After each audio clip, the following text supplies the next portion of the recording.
प्यासा कौवा। एक समय की बात है, एक घने जंगल में एक छोटा सा कौवा रहता था।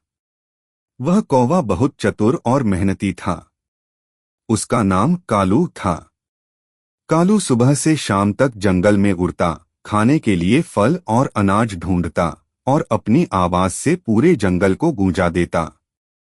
लेकिन एक दिन गर्मियों के महीने में जंगल में भयंकर गर्मी पड़ने लगी। सारे तालाब और झीलें सूखने लगीं। पानी की कमी से हर जीव परेशान था। कालू भी बहुत प्यासा था। उसकी चोंच सूख गई थी और वह पानी की तलाश में दूर दूर तक उड़ने लगा।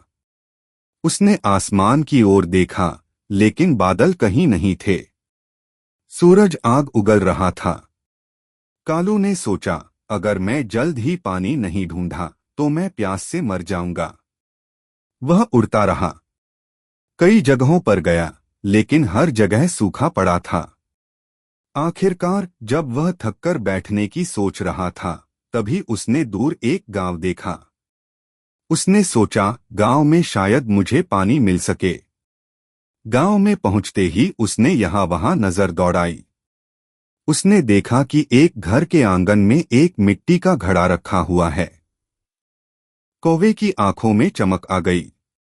वह उड़ता हुआ घड़े के पास पहुंचा। लेकिन जैसे ही उसने अपनी चोंच घड़े में डाली, उसे महसूस हुआ कि पानी बहुत नीचे है। उसकी चोंच पानी तक नहीं पहुंच पा रही थी। कालू बहुत उदास हो गया। उसने सोचा, इतने पास आकर भी मैं अपनी प्यास नहीं बुझा सकता। लेकिन तभी उसके मन में एक उपाय आया। उसने देखा कि पास ही कुछ छोटे छोटे पत्थर पड़े हुए हैं। उसने सोचा, अगर मैं इन पत्थरों को घड़े में डालता हूं तो पानी ऊपर आ जाएगा। अब कौवे ने मेहनत शुरू की। वह पत्थरों को अपनी चोंच में उठाता और घड़े में डालता।